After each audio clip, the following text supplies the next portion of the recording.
Although it's not available in some parts of the world, the Renault Zoe electric super mini has become something of a mainstay of the European electric car market, enjoying the #1 electric car sales spot in France and the #2 sales spot after the Nissan Leaf across Europe last year.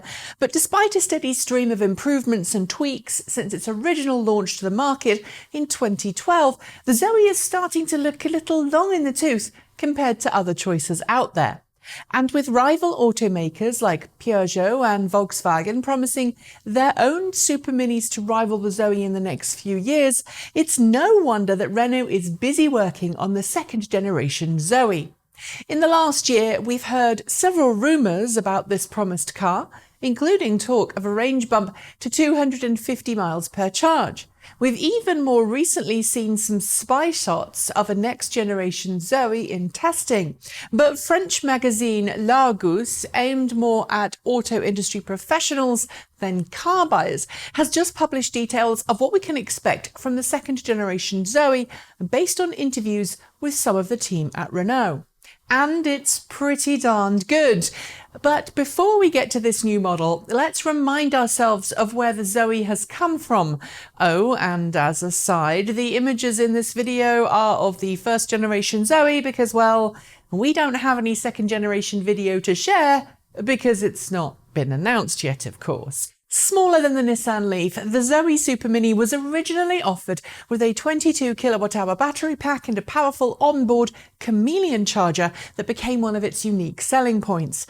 Unlike other electric cars, which could charge at speeds of between 3 and 6 kilowatts from a standard charging station and, if specified, at 50 kilowatts from a dedicated DC quick charging station, the Zoe's chameleon charger could refill the car from any AC power source, single or three-phase, from 3 kilowatts all the way up to 43 kilowatts. It was also originally sold with a leased battery pack, something which had the effect of lowering the Zoe's original sticker price and insulating owners from the fears of premature battery degradation in exchange for a monthly lease fee for the battery pack. That was proportional to the estimated mileage the customer intended to drive every year. Since those early models, the Renault Zoe has, like many of its competitors in the marketplace, undergone some subtle changes to its technical specs. In 2015, Renault changed the car's motor and onboard charging system to one that was more efficient, increasing the official quoted range from 130 miles to 150 miles on the NEDC test cycle. It also cut out the maximum 43 kilowatts AC charging option in the interests of more efficient, lower power charging and limited top charging speed to 22 kilowatts, although kept the old motor as a customer order option if folks really wanted higher power, less efficient AC charging. In 2016, a larger capacity 41 kilowatt-hour battery pack was added to the Zoe, extended quoting NEDC range to 250 miles.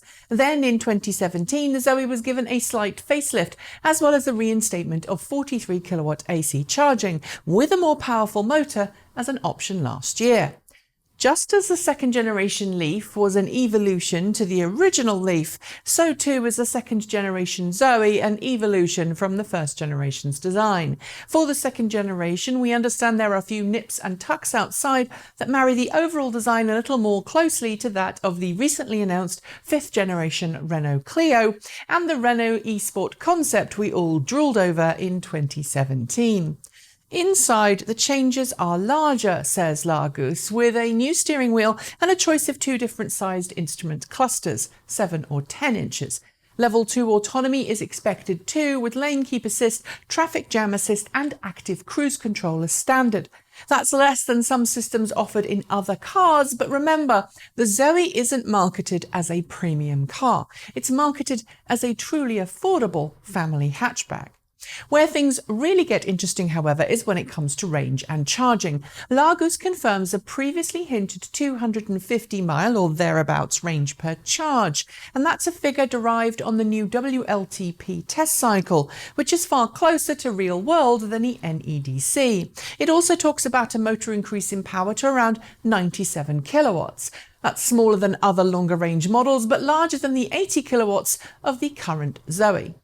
Just as the original Zoe's charging was one of its unique selling points, it seems Renault is keeping the trend for the second generation model, with Largus quoting Renault's director of its electric car division as saying the next generation Zoe will keep three-phase 22 kilowatt charging capabilities, but also add in combo CCS quick charging at up to 100 kilowatts.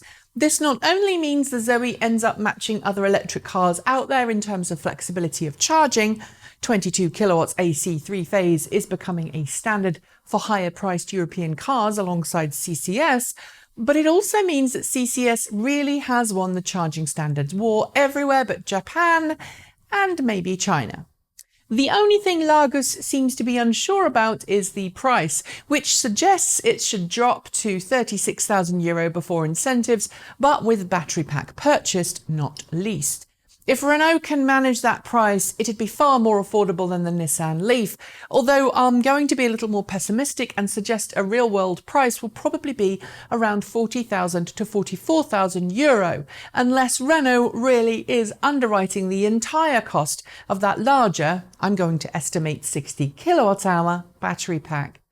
The one other thing I'll throw in, it's unlikely we'll see this car in the US because Renault isn't in the US right now. It'll certainly sell in markets where the existing Zoe sells, but every time I bring this car up, someone in the US or Canada asks if it's coming.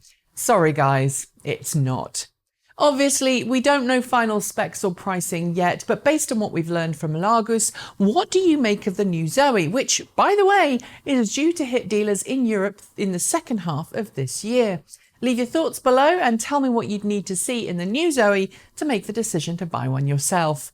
That's it. Thanks for watching. Let us know if you liked it or didn't like it below. Scribble a comment, hit the notification bell so you don't miss out on a single episode.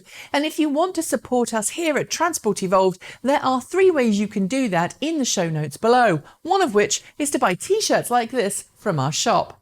I'll be back soon with another episode, but until then, keep evolving.